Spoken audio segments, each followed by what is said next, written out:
want you to see how excited you would be to take on this job.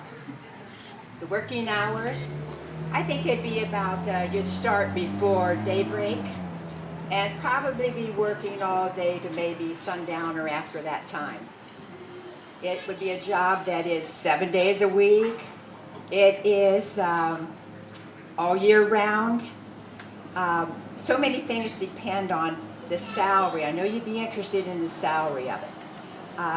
Well, who knows, because the income varies so much from year to year that, and it depends on, I think it depends a lot on rain. If we get too much rain, if we get not enough rain. So how many of you would sign up for something like that? 2 people, just 2 people. Well, of course I'm talking about agriculture and the farming job. There are 3 things that we have to think about that. The one is the science part of it, the knowledge and the understanding, the land, the use of the land, and how wonderful it is to see when you seed and you go all the way and see everything through the harvest. And the animals, you see the birth of the animals. You see the care and the feeding that it takes. So those 3 things, science and land and animals, and our lives depend on the farmer's work. So why would people choose this? Well, Mason has been blessed with farm families for 200 years now. So what is that attraction? I think it is, they love the land. And they love working in the land and providing food for us. I think the people that came here 200 years ago, Mason has just been blessed with these farm families for 200 years. And I think that when they came here, they looked around, and what was here?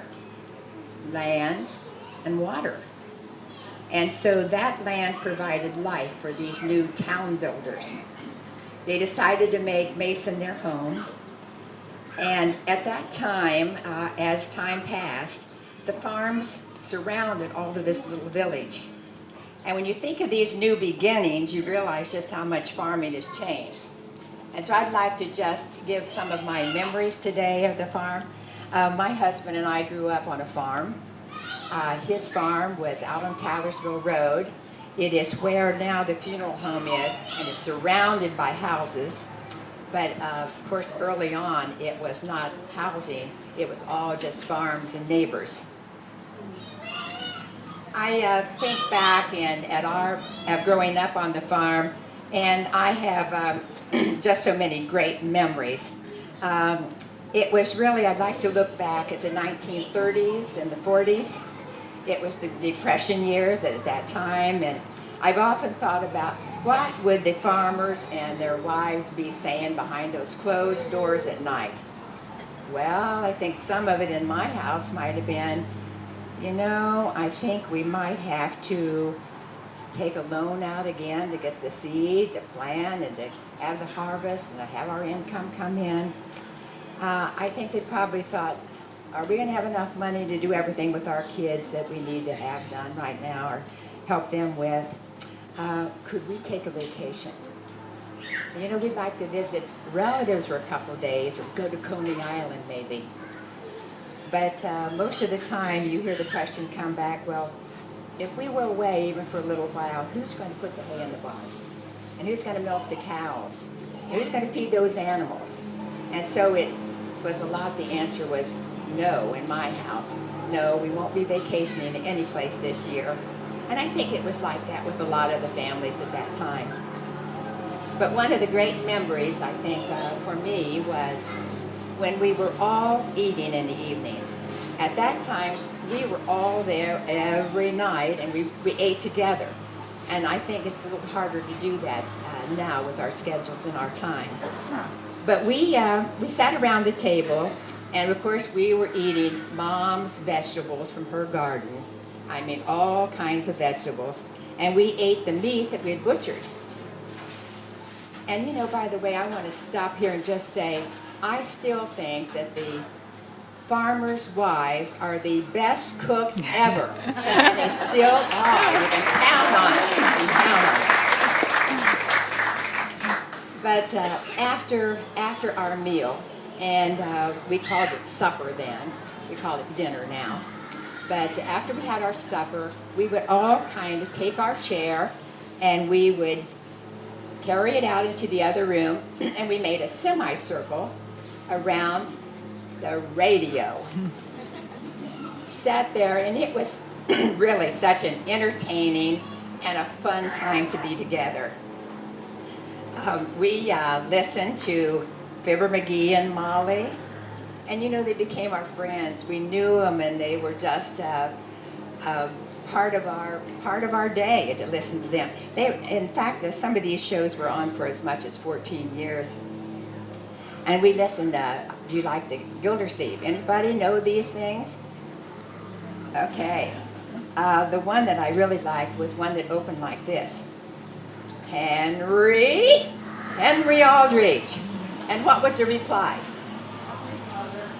Right, they know it. Coming Mother. Yes, that was one of our favorite too. I'd like to talk a little about the people that visited us when we were at home. We didn't have a lot of company in and out of the farm, but the two that came regularly were the bread man, stopped by our bread, and the ice man came. And that happened to be the Spades had that job. But interesting enough, that they would be the ice people, because they would bring your block of ice and we put it in the ice box, and ours happened to be sitting on the front porch all the time. That's where we kept the ice box. But they not only were the ice people that delivered the ice, they also were the haulers to the stock market. So that was their combination job that they made their living. We did have people visit, and we called them the city folks. They were just the people that lived in town. They would come out to the farm, and boy, this was the opportunity. Before they left, we would get their trunk open of their car, and we just filled it with sweet corn that we just picked out so fresh out of the field. My mom gave them all the vegetables that they could possibly eat and take care of. And I just loved that because they took that home because I wasn't going to have to help with the canning. We didn't have those things then. So.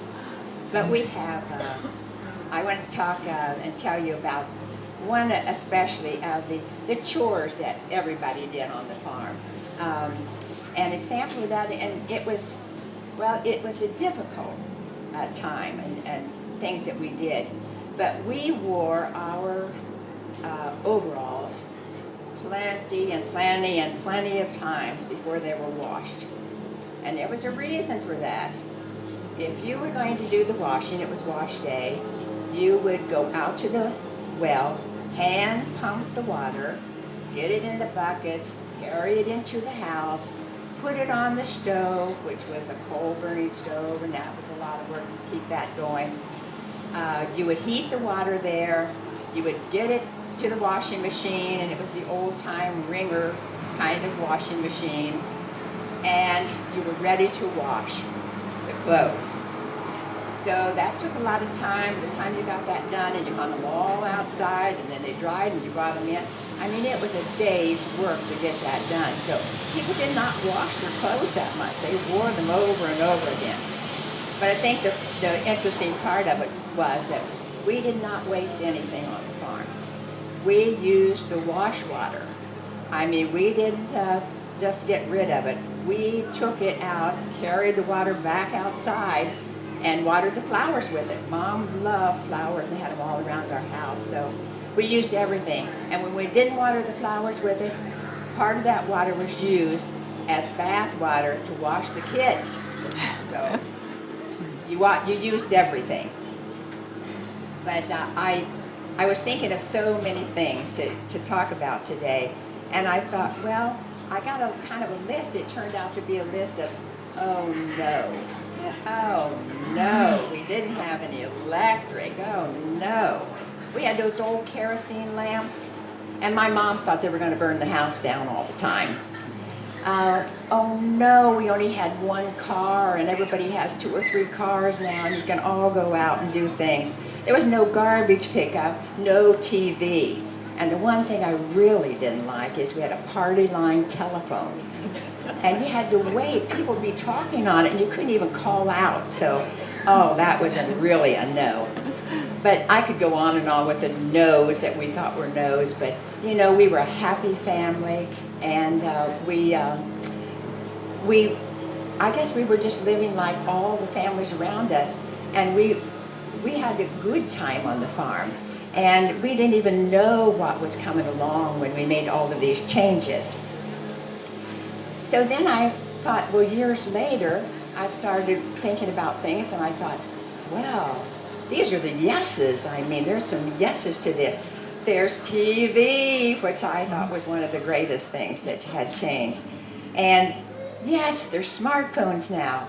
And yes, there's advanced farm machinery. And there's yes to the electric milking parlors. And yes to the great farm organizations that are all represented here today.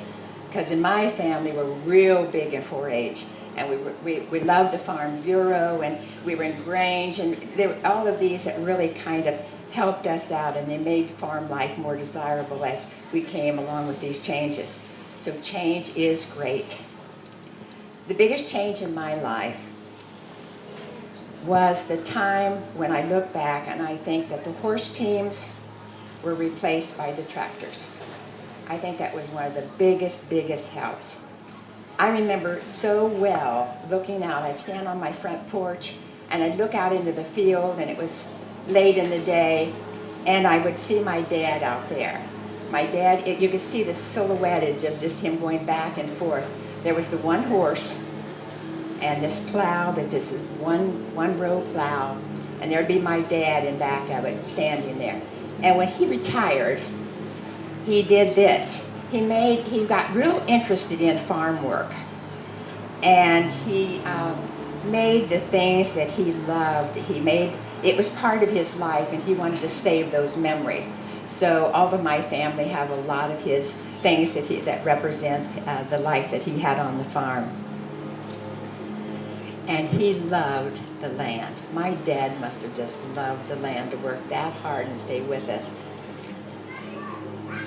I want to tell you the one way that you can kind of relive and think of memories. We have found for us that, like going to the fair, going to the Warren County fairs, and we still go to the Ohio State Fair. And one of the things in one of the entries that is close, we go in and we see this huge display of farm machinery. It's just wonderful to see, but I stand there and the tires are bigger than I am. I mean, it's just amazing to see the changes and what has taken place. But they're having to deal with a different way now, because what used to be the farms that surrounded in Mason, the little village in town, has become the housing developments, and so we've had to develop things and go with the changes that make it possible now to really take care of a lot of acreage. Well, I hope this celebration will bring some memories back to you today, and hope that you can pass some of them down to other generations. I want to thank you for coming to be a part of this celebration today. We're just proud of the advancements that we've made in agriculture, and I'm going to have you help me. We're going to end this by giving 3 big cheers to the farmers who love this land. We're going to say, it's the farmers. Come on with me. Come on, it's the farmers. It's the farmers. It's the farmers. Thank you for coming.